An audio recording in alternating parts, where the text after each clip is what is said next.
আর একটু হবে।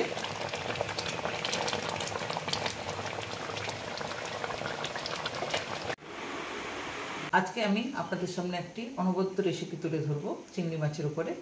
সেটা দেখতে হলে আমার সঙ্গে আমাকে কিচেনে যেতে হবে।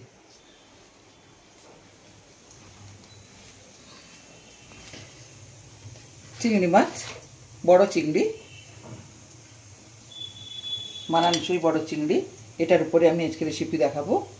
চিংড়ি মাছ এখানে 5 পিস আছে। আর তার জন্য ইনগ্রিডিয়েন্টস নিয়েছি আমি নুন, হলুদ, সর্ষের তেল, টমেটো কুচি, রসুন বাটা, পেঁয়াজ বাটা, সর্ষে আর পোস্ত বাটা। চিংড়ি মাছগুলো আমি কেটে ধুয়ে পরিষ্কার করে নিয়েছি। মাখিয়ে নিচ্ছি।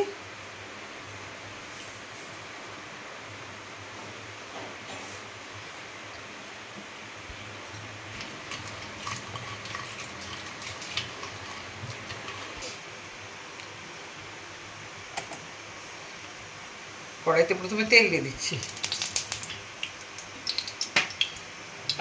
প্রথমে মাছগুলো আমি একটু সাঁতলে নেব।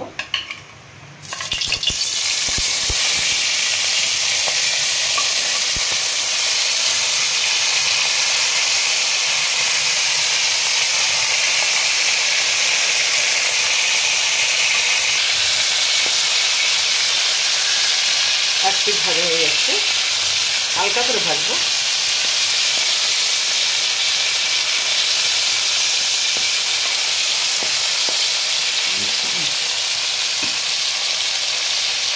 আজকে আমি যে প্রসেসে বানাবো, যারা নতুন রাঁধুনি, ছোটো ছোটো ছেলেমেয়েরা যারা রান্না করে তারা তো সবসময় নারকেলের দুধ দিয়ে বের করে মালাইকারি টাইপের করতে পারে না। তো এখন তো ইনস্ট্যান্ট পাওয়া যায়, পেস্ট পাওয়া যায়, পোস্ত, সর্ষে, তো সেটাকে দিয়ে অল্টারনেটিভ যে মালাইকারির যে অল্টারনেটিভ, সেই প্রসেসটা আমি দেখাবো। এটা একটু তেল দিয়ে নিচ্ছি। প্রথমে আমি একটু হলুদ দেবো, এটা কেটে গেছে, একটু কমিয়ে দিচ্ছি। পেঁয়াজ বাটা দিচ্ছি।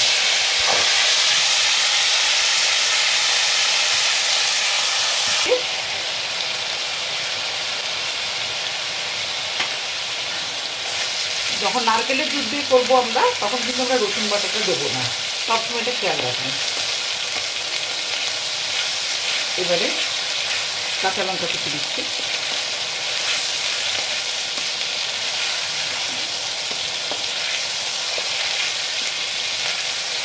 টমেটো কুচি,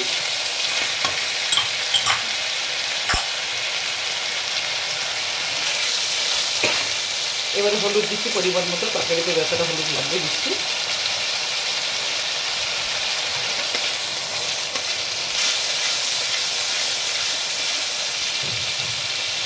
লবণ দিচ্ছি,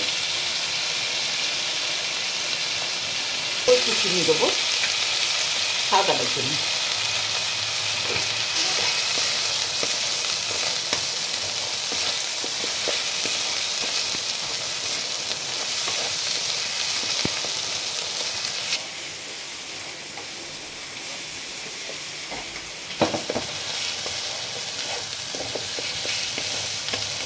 মশলাটা আমার প্রায় কষা হয়ে গেছে, তেল ছেড়ে দিয়েছে, পুরো কালারও চেঞ্জ হয়ে গেছে।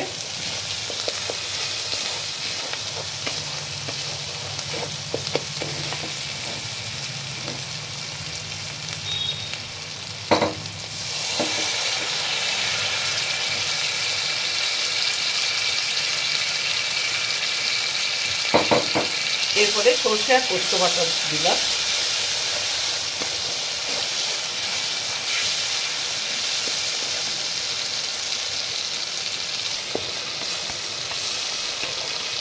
গরম মশলা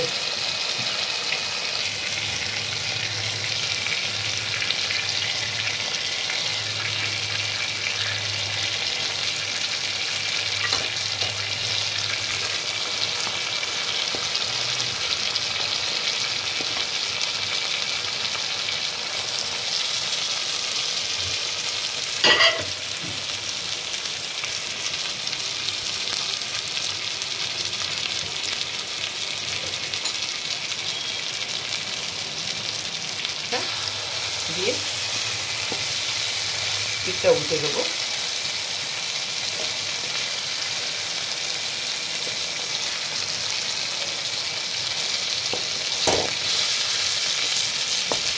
এরপরে অল্প জল দেবো একটু, মাছের ভেতরে মশলাটা ভেতর তুলতে।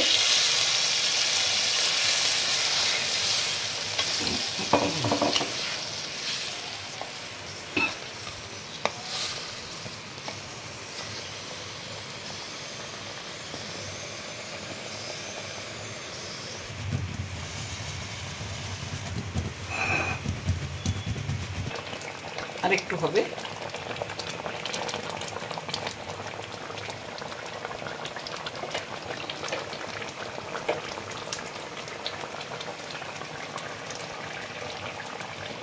সর্ষে রান্নাটা হয়ে গেছে, এবার আমি নামিয়ে দেবো। এটা গ্রেভিটা এইভাবেই থাকবে, ওটার সঙ্গে মিশিয়ে একটু ভালো লাগবে।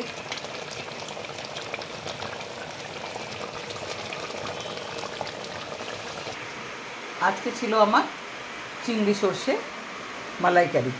অ্যাকচুয়ালি এটা নারকেলের দুধ দিয়ে হয়, আমি নারকেলের দুধের অল্টারনেটিভ প্রসেস এটা করেছি পোস্ত বাটা দিয়ে, আর সর্ষে বাটা দিয়ে। তো প্রথম থেকে শেষ পর্যন্ত এই উপস্থাপনাটা আপনাদের সামনে আমি তুলে ধরেছি, কিচ্ছু অসুবিধা হবে না, অবশ্যই একবার ট্রাই করবেন।